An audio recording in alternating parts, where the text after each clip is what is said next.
mais uma aula de geometria espacial.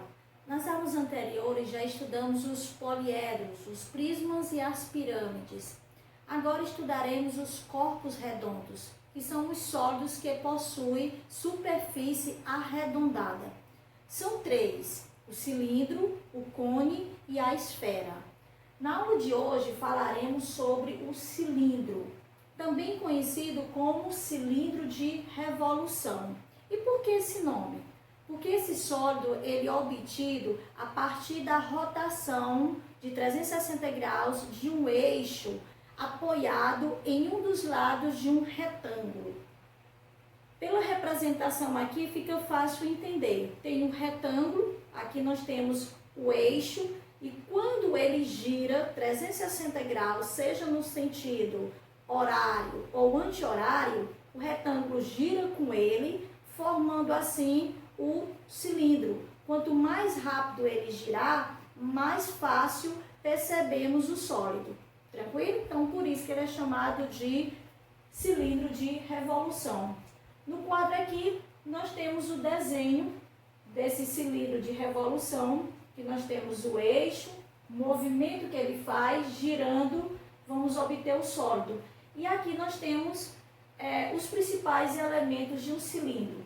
O cilindro ele possui duas bases, a base inferior e a base superior, onde essas bases são iguais e paralelas, elas são bases congruentes. E na base nós destacamos a medida do raio. Outro elemento importante é a geratriz. É como se fosse o limite da lateral do cilindro.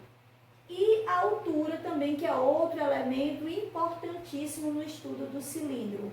Quando temos um cilindro reto, que é este exemplo, aqui nós temos 90 graus entre a altura e a base, a medida da altura é igual com a medida da geratriz. Isso só é válido, essa igualdade só é válida quando o cilindro é reto. Então aqui eu vou anotar: a altura é igual com a medida da geratriz. Tranquilo? Temos também os cilindros oblíquos, que são aqueles inclinados.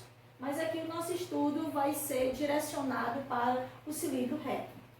Um cilindro especial, ele é chamado de cilindro equilátero. E qual a característica que o difere dos demais? Bom, no cilindro equilátero, a medida da altura desse cilindro é igual com a medida do diâmetro dele. Aqui eu tenho um cilindro equilátero. Esta altura é igual com este diâmetro, que o diâmetro nada mais é que é 2 vezes o raio, certo? Quando nós cortamos esse cilindro aqui internamente, esse corte ele vai ser chamado de seção meridiana e nós vamos obter um quadrado, certo? Então aqui a altura é igual à medida de 2R. Eu vou anotar: a altura é igual a 2R. Esta igualdade sempre será válida somente no cilindro equilátero. E essa seção meridiana, que é essa área aqui destacada, ela será um quadrado. Tranquilo? Em questões que envolvem cilindro, normalmente vão pedir para calcular a medida das áreas e do volume. Então vamos aprender agora como encontrar essas medidas. A área da base de um cilindro. Nós já sabemos que a base de um cilindro é um círculo. Então, calcular a área da base de um cilindro é calcular a área do círculo, certo? Isso nós já estudamos na geometria plana. Eu vou chamar de AB, a área da base, que é π vezes R ao quadrado, certo? É a mesma fórmula para encontrar a área do círculo. Tranquilo? Área lateral. A área lateral de todo cilindro sempre vai ser um retângulo. E para encontrar a área do retângulo, nós vamos multiplicar a medida da base pela medida da altura, certo? Então aqui eu já sei que é o H, que é a altura. Mas quem representa a base desse retângulo? Imagine uma lata de leite que você tira o rótulo. Pronto, aqui eu tenho o rótulo, certo? Aqui só para representar. É um retângulo. Quando eu faço isso, eu tenho somente a área lateral, sem as duas bases. É o cilindro sem as duas bases, certo? Agora vejam, quando nós colamos esses dois lados aqui, o que que nós temos aqui na base? Nós vamos ter uma circunferência, certo? Olha só, essa circunferência é justamente a medida da base do retângulo. Então, aqui para encontrar a base do retângulo, nós vamos precisar do comprimento da circunferência. E como encontrar esse comprimento? 2πr, certo? Esta é a maneira para encontrar o comprimento de uma circunferência.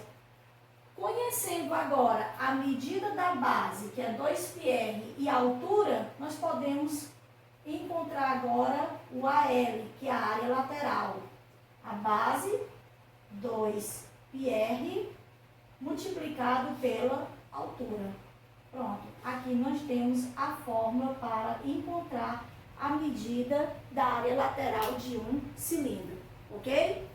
E a área total? Bom, todo o cilindro, ele é formado por duas bases e a área lateral. Aqui nós temos a planificação de um cilindro completo. Então, nós vamos ter 2AB mais AL.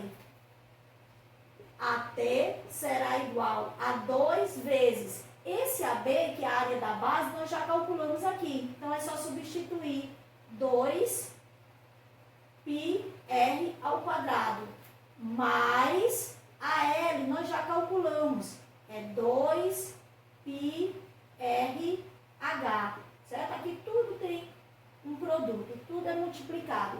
Agora, perceba que 2πr é semelhante aqui, ó, nos dois termos. Então, para simplificar, nós podemos colocar 2πr em evidência.